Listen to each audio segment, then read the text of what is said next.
Okay, small ones, welcome back to the channel. So in today's video, as you can see, we're going to be installing a water meth kit. For anyone who doesn't know what that is, in simple terms, it will reduce your intake temperatures. So it will spray water methanol, generally about a 50-50 mix, from this tank, depending on where you put it, somewhere in your intake system. So when it draws in the hot air, this will cool down the air, so by the time it reaches your engine, it will be nice and cold. That will allow you to run higher horsepower for longer durations. It'll allow you to push your engine just a bit harder and your whole car just a bit harder, as well as cleaning out all the gunk from your inlet valves. First of all, here's the pump itself. This will be mounted in the boot. This is going to be pressurizing the whole system. Here's the tank that we're going to mount in the boot. This is going to contain the water methanol mixture. We're going to do 50-50 as per their recommendation. So we have our pressure switch here. This is going to be in the engine bay. And what this is going to do is basically we set the boost pressure that we want it to come in at. In PSI, as you can see here. You just set that appropriately and it will start spraying when you're on boost. So it's not one of those that are permanently on or you need to flick a switch, reach certain boost pressure, this will start spraying. I'm also going to install a switch which I've ordered from eBay, just a nice simple switch so I can actually turn the whole system on and off. Next up we have our low level warning. So we're going to drill this into here, into the tank, and it will just tell us when we need to fill it up. So we've got various cable ties, connectors, fuse. This is just for connecting the whole system up. So here's the actual nozzle itself, as well as some screws to mount it, things like that. Once we get into the video, we'll show you exactly how this is set up. This is the relay, so this is going to be the brains of it. This is going to have all the communication from the back to the front of the car, as well as to different components within the meth system. So generally they give you this hose, which actually carries the meth, the water meth mixture, but we ordered 6 feet of extra hose as per Bruce's recommendation. A lot of people recommend injecting after the throttle body by using a throttle body spacer. My dad and I have been working on this, and when I say both of us, I mean he was. We were originally going to do it on this side, but you can see there's this controller. I'm sure the amplifier is back here somewhere, but anyway, there's loads of wires, loads of stuff like that. It wasn't a good idea to do it over there, so we decided on doing it on this side. One hole there, there's one just underneath here, because with this hole, because of the shape of the panel, that one we need a very long bolt.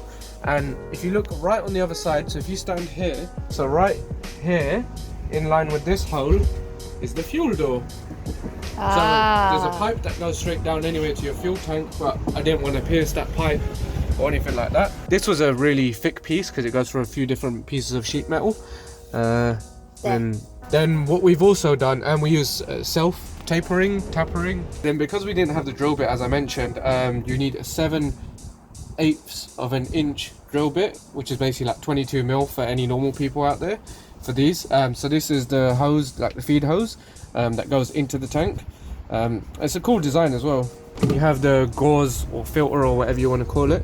I assume like with normal applications you sort of put this from the inside, and then on the other side you just tighten it like this, so it's sort of sandwiched like that and then tighten it.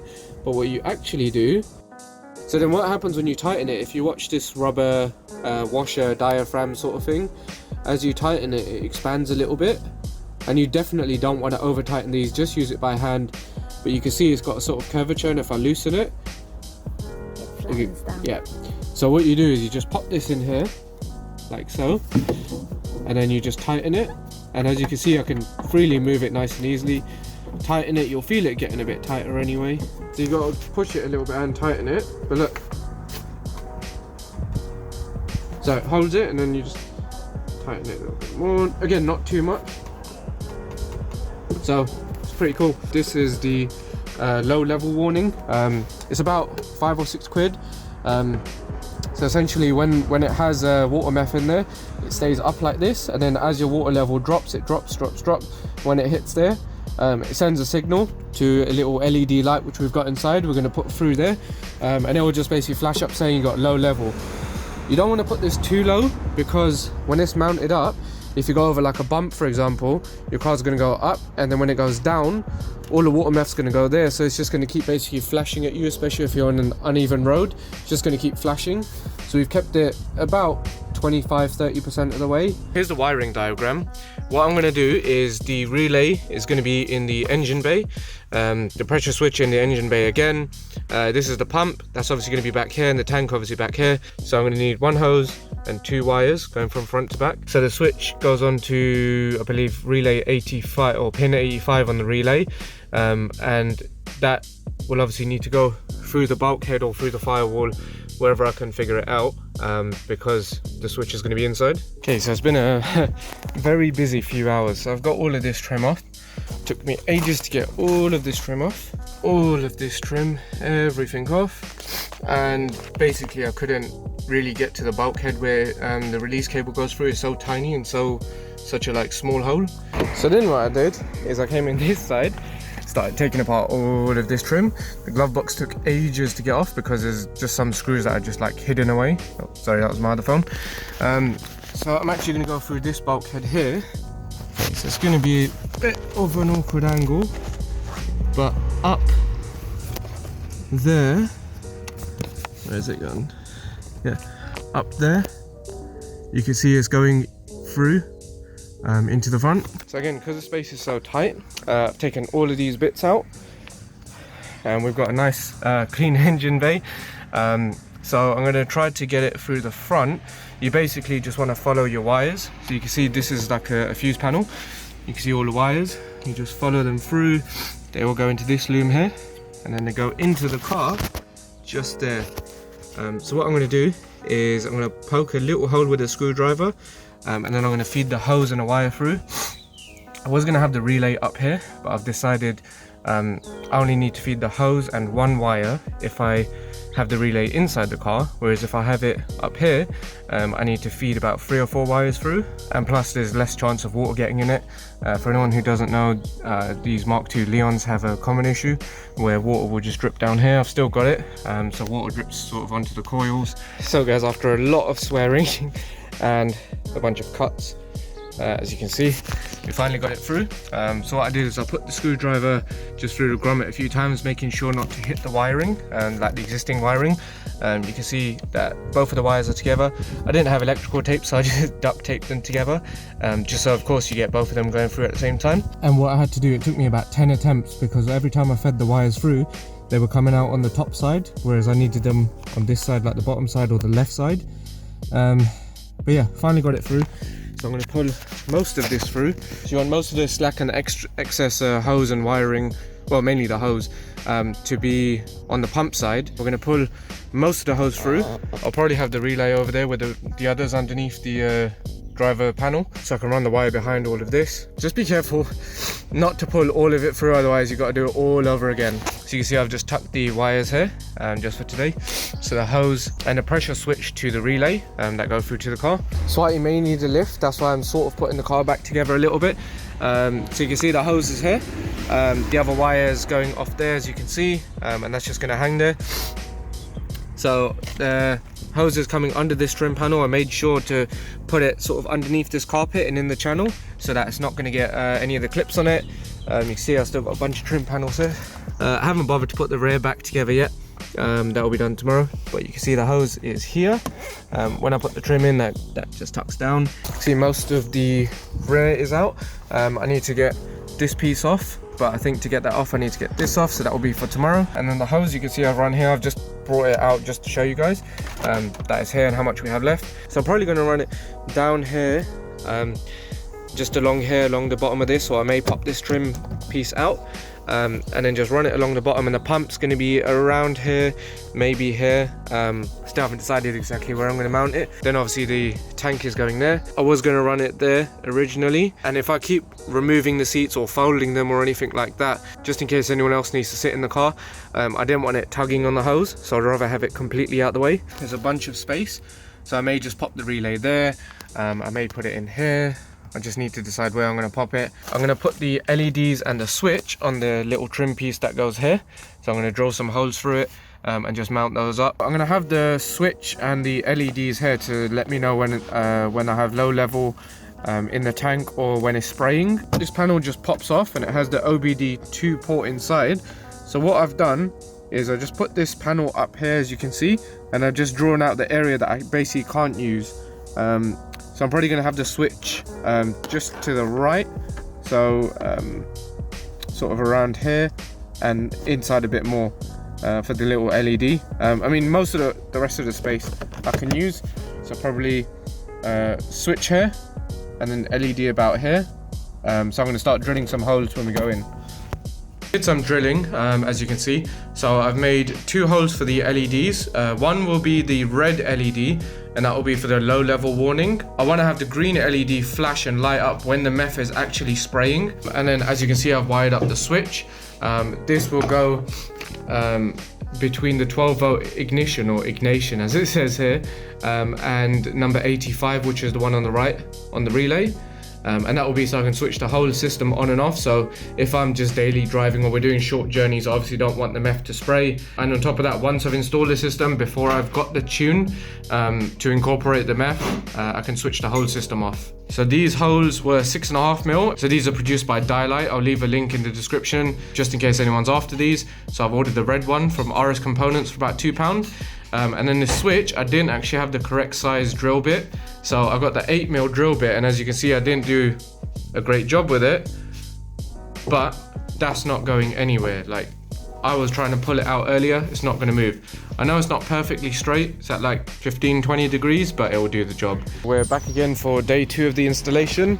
Another very cloudy, freezing cold day today. So what you're gonna need is a multimeter. I got this from Screwfix for anyone in the UK for about 6-7 quid. Just a nice simple one. Just connect your leads like this. Flick it onto DC voltage because we're gonna be looking for DC power inside the car. And if I just pop these here, hopefully I can do this one-handed. So you can see I've just sort of wedged the positive in there, the negative in there, and as you can see we've got 12 volts. And we're going to be using this to find the ignition wire and the 12 volt live. Okay guys, so here's the panel from yesterday with the LEDs and the switch, and it just goes on like this, like that. It goes on like this, obviously with the wires behind the panel. But you can see I've got an OEM bolt. And yeah, I know it has 2 washers on it, that's just so I don't lose one. So basically I'm going to mount the relay onto the back of this. I just need to find a nut. I've got some lying around somewhere, but just can't find them at the moment. So it's just going to go on like this, and I'll put the nut on the end, and that way, once it's all mounted up, I'll just hold it for now. It will pop on like this, and in the back obviously you're going to have all the wires, but once the panel is on, all you're going to see is this, like obviously minus all these wires hanging out. You're just going to see that. So when I need to access it, I just pop the panel off with the clips, the OEM clips. I just take off the bolt, and yeah, so I'm going to leave a lot of slack on these wires, so it's going to be quite messy behind here, but that's just so when I need to access this OBD2 port, when I take this panel off, I don't want to pull the wire and then break any of the wires, especially if it's got like 12 volt live. There isn't anything it can short on in terms of like bare metal that I can see, but you never know, you don't want it touching one of the ground wires or anything like that. It's just limiting the risk, it's just doing it a bit safer. And you're not going to see any of this anyway because you have your fuse panel here. I was thinking of wiring it here, putting it there, but I just think this panel is a bit better, and that way all of the water meth sort of components are all on this one panel rather than having one here, one there, one down here, one somewhere else. It's just a lot easier to have it all in one place. And then the green LED to let me know if spraying is going to go on this red wire coming from the pump to the relay, because obviously the relay is going to send the signal to the pump to say start spraying. So if I just intercept that wire and just put an LED between it, that will work fine. Then of course we have our red LED to let me know when the level is low as well. So bare metal without any paint, because that's going to provide the best ground. So you just put your black cable, which is the ground, onto the metal. Make sure it's on voltage or DC voltage, and you got it on 200, so it will say, like, for example 12.0. So it's just the correct units. So I thought, let's try to find an unused one, and as you can see I've marked one of them already. So you'll see some of them have metal pins in there, which means like usually they're for additional optional extras. So if you don't have a fuse in there, the wiring is there because they put a generic wiring harness in. So for example, like heated seats, so these can't come heated from factory, but most likely there will be wiring in here for heated seats. So you just got to find the ones that aren't used. So you can see it reads 0 right now. If I touch this red one on here, you'll see it's got 12 volt.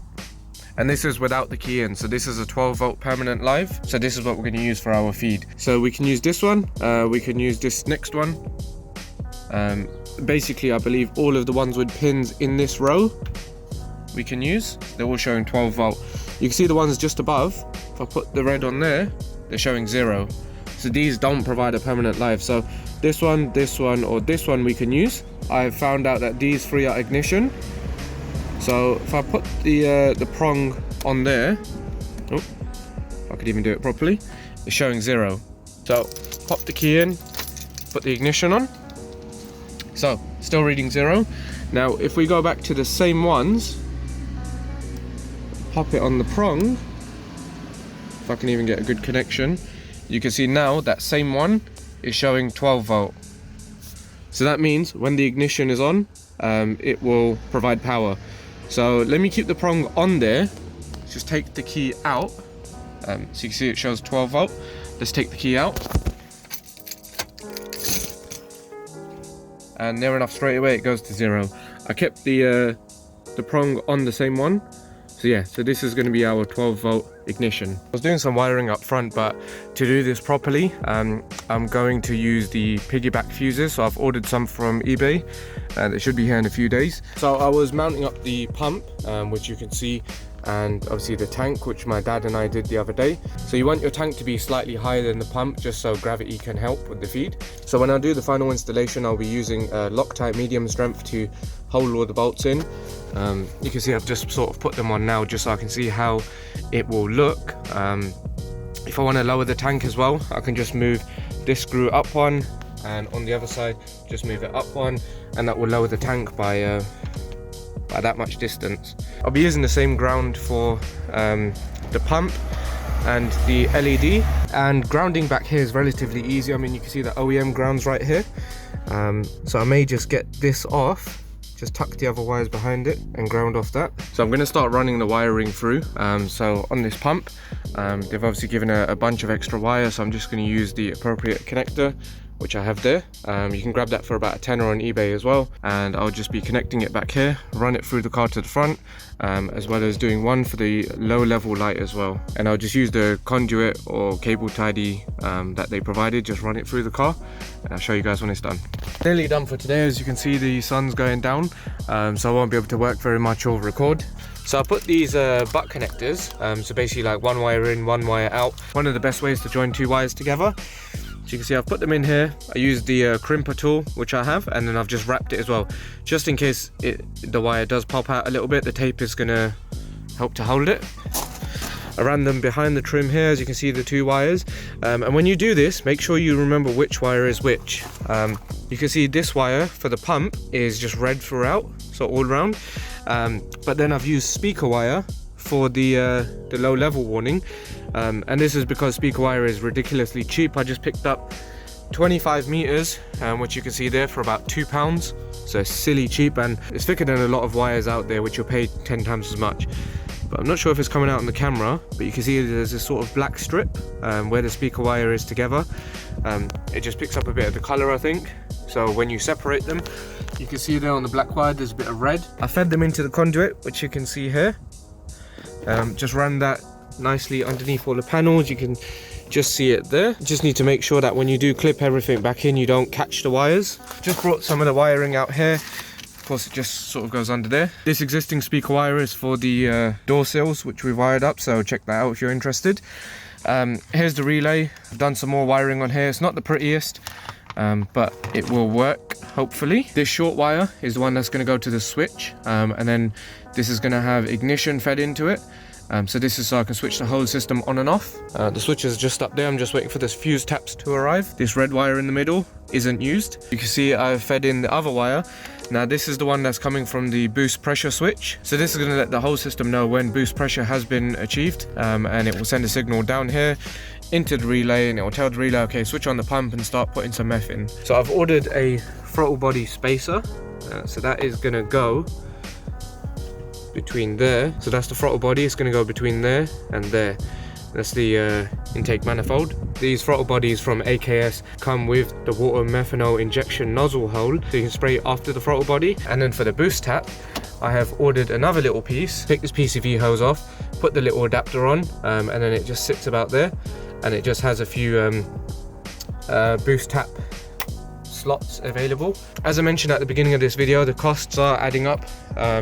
Seem like £5 here, £10 here, but they are definitely adding up, and this is turning out to be a lot more expensive than I initially thought. Towards the end of the video, I'll just do a cost summary for anyone who is interested, because again, I thought this would be about £400 all in, but it's closer to about £600 or £700 right now. So you can see the pump and the tank are mounted up properly now. This screw I don't think is long enough, it's just about hanging on. So the thread locker, which you can see here, should put the lid on, which you can see here, this is Loctite medium strength, so I've put this on all of the bolts. Tank is held in by 3, so 2 over here, 1 over there. I have another screw, I just need to make another hole, so I can do that anytime. And then the pump is held in by all 4, and these all have Loctite on there. You can see I've connected the hose. For anyone who doesn't know, these are push to connect, so you can't take it off, but if you push this grey part in, then you can pull it out, and that just keeps it nice and tight in there, reduces any chance of it wiggling out like this. You can see I've got the hose there, so I'm just going to chop a little bit, go from the tank feed into the pump. With the wiring, I had to extend this ground wire for the low level warning, which you can see I've done here, and just taped it up. So I was using these where's it gone? These connectors here. So these blue ones, which are like 1 in 1 out, as well as the red ones to extend wires. So just back here, it's not the cleanest of wiring, but it will do. I've grounded it on the factory wiring point, so you just lift this plastic clip up. This is a 10mm bolt, so you can use a deep socket to take that on and off. Just make sure your ground is nice and tight when you do it back up. The hose I've run here along with the factory wiring. I was a bit hesitant just in case there's a split for any reason, then of course water and meth are going to go on the wiring, and then I've sort of just looped it in here, so it starts off on top, goes under, and that just keeps it nice and tight to this. I was going to make another hole for the hose, but decided against it, and when I ran it through this top piece, there would sort of be a kink, and it didn't really want to run that way. So rather than risking bending or getting a kink or anything like that, just connected it up here. There's these sort of gills, these holes, so I've just put the hose through there. Of course, we have the positive wires running through the car, so I'll be connecting those up to the relays. That's basically the rear side done. The wiring isn't perfect, it's sort of function over form, so I'd rather it perform well rather than look perfect and not perform as well. Again, I'm not after the cleanest of builds. If I was, I'd get someone else to do it. As long as it works properly, I'm happy with that. So there's the switch controlling the whole system. Green light for when it's spraying, red light for when there's low level, and then this is the bolt where the relay is mounted to. So if I just take this panel off, it's going to be very messy wiring. Still haven't tidied up the wiring completely, but you can see most of it is in. Blue wire I've left, this is the battery one. You can see all the wiring's done appropriately to the switch as well, and the LEDs all go down here. So you can see this wire here goes to the factory grounding point. And again, I still need to tidy up some wiring. This white wire connects to the black wire, and that's the one we ran through the bulkhead or through the grommet into the engine bay for the boost pressure switch. So I definitely didn't want to tap into these first few fuses. The first one's for engine and petrol control, so I think that's like the engine. Second one is ABS. You definitely don't want to tap into the ABS, because if you blow the fuse for any reason, you basically have no ABS, no brakes. I think that cuts out the whole brake system. So as I showed you earlier, if it will focus, there we go. Some of these do have pins, and some of them don't. So these are the examples that don't. The ones next to just here, they don't. But you can see these ones do have metal pins, and that's where wiring is behind it. So all I did is I bought these piggyback fuses. They're like £1 or £2 on eBay, Amazon. Put the appropriate fuse in there. So these micro ones are 10 amps. This is for the ignition, and then the bigger ATO fuses, which are 20 amps for the permanent live or the 12 volt. And what's the update? Shadow is 2 weeks old.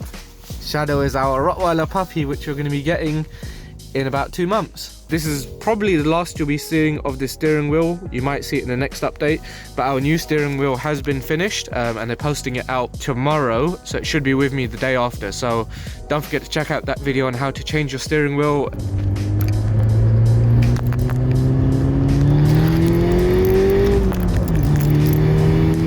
As you saw in that clip just there, we did get the green light showing when it was spraying. Here's the very temporary setup I've got.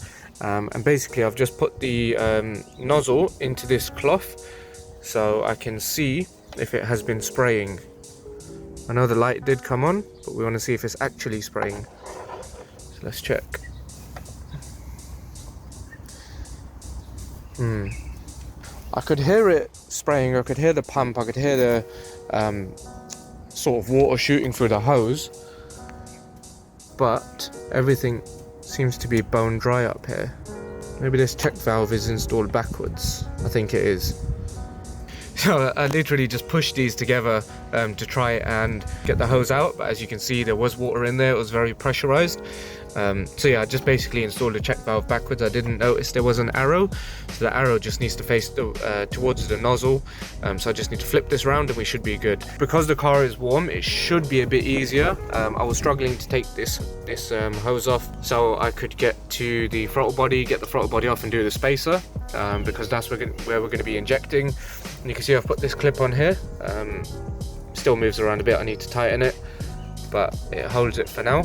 And obviously on this is very temporary setup just to see if it was working, and it is. I'll get some more bits done. I'll flip this check valve around, try and get the throttle body spacer on today. It's very cold and I think it's going to start raining, so we might have to leave it for tomorrow. Mount everything up correctly and then go for a proper test and see if it's spraying. It's another very busy day. We've been at this since about 10 a.m. and it's about 6 p.m. As you can see, sun's basically gone down now.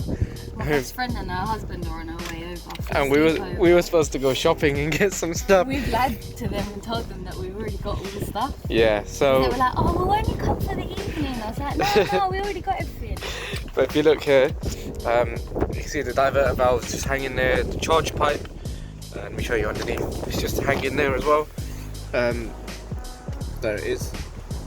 This is a pain in the ass to do, fitting this throttle body spacer. I believe if you have the GTIs, it's a lot easier. So you can see we've got the throttle body spacer on, the AKS one, with the nozzle mounted. I've taken this on and off about 10 times. On and on, yeah. Just to get everything lined up properly, but yeah, the nozzle's on there.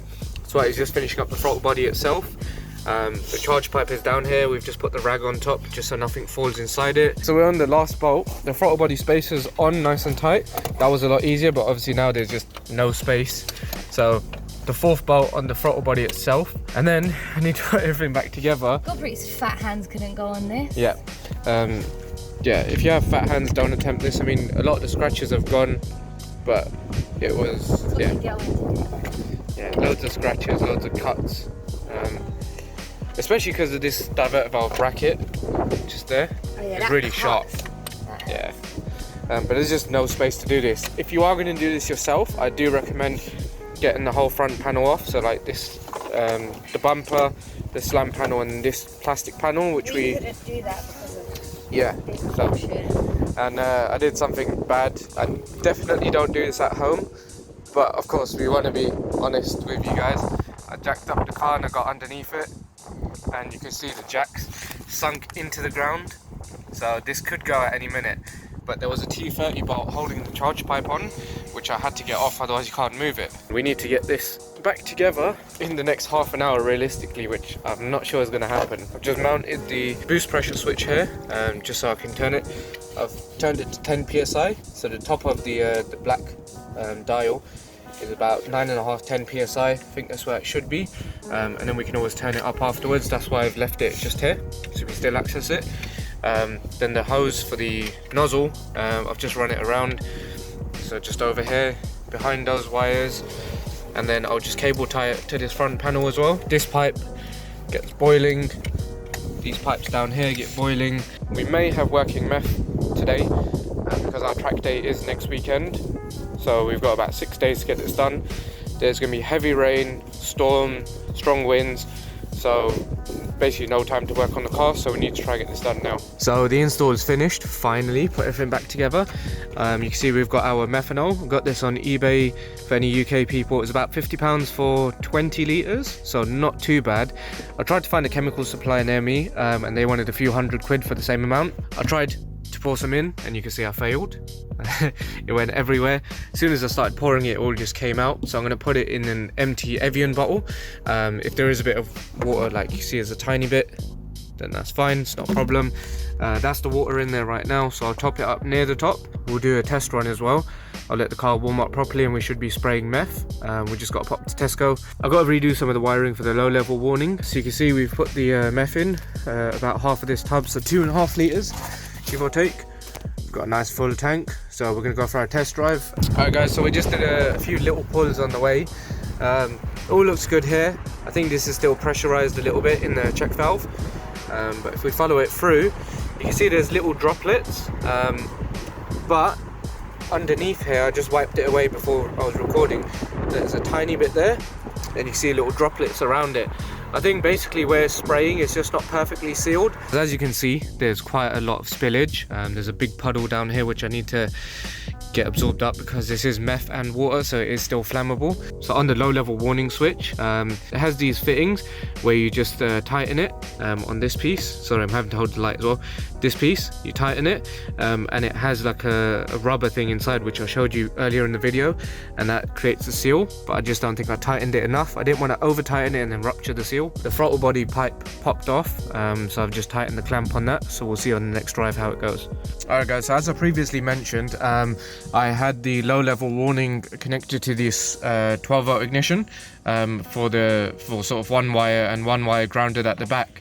That's actually the incorrect way to do it, as again I mentioned before. This is the OBD2 for when we go on the track day in a few days. So that video will probably come out a week after this one, so don't forget to check that out if you're interested. So I did something incorrect again, and this is just my misunderstanding of it. So you can see that even with the grounds connected properly, the red light is still on. But basically what I need to do, the ground from this red LED doesn't need to ground here. It literally just connects to the low level warning, and then that's basically like the live or the signal for the low level LED, and then it grounds at the back of the car. I've taken off the LED low level warning light connection from the ground, and I've just connected them. So as you can see from the diagram, you can see what I've previously done on the left, and then on the right, the correct way that it should be wired up. So because we have a full tank, hopefully we shouldn't see the LED come on. So a moment of truth, we're good. So I don't have a way of draining the tank, which you can see is near enough full right now. So after the track day, we should be quite low on the meth, and then if I need to, I can just drain a little bit out using like a pump or something, which I can grab.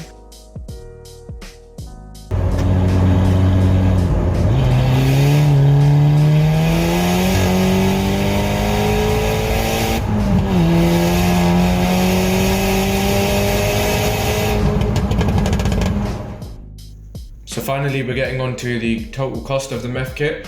As you can see, the meth kit itself plus the tank, the low level warning and extra hose came to just under £400. So I thought the whole kit would come to about £450, including little bits and bobs.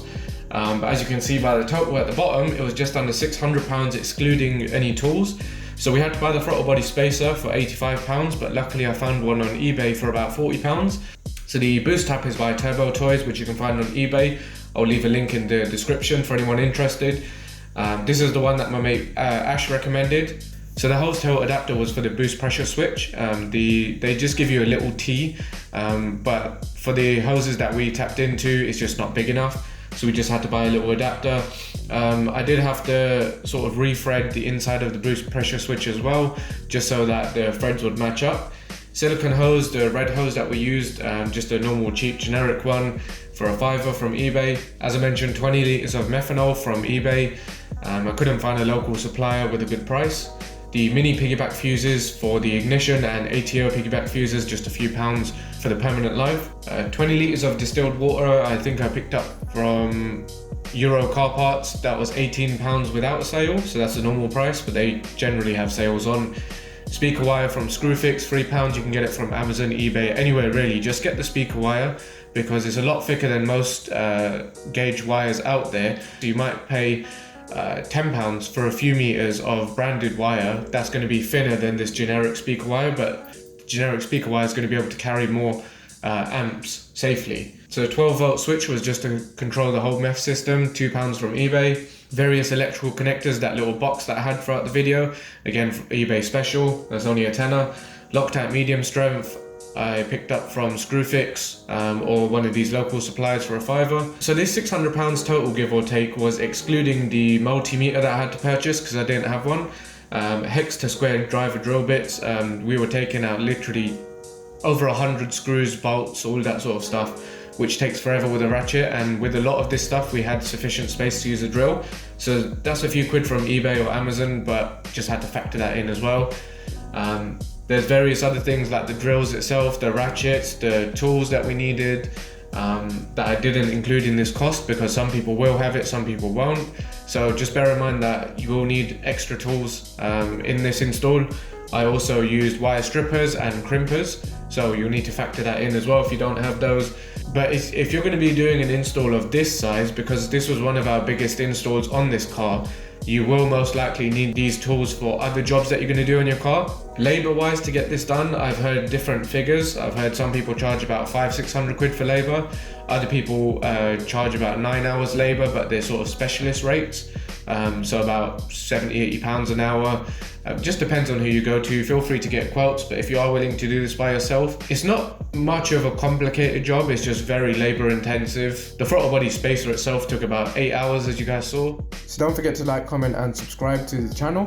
We have been growing quite a lot, which is very good to see. We're approaching 500 subscribers, so thanks for all your support. The next video is going to be our first ever track day, which we filmed a little while ago. This was with the meth kit, so it's going to be very good for you guys to see the effect that the meth kit has. Plus our very squeaky brakes. So make sure you guys stay tuned for the next video.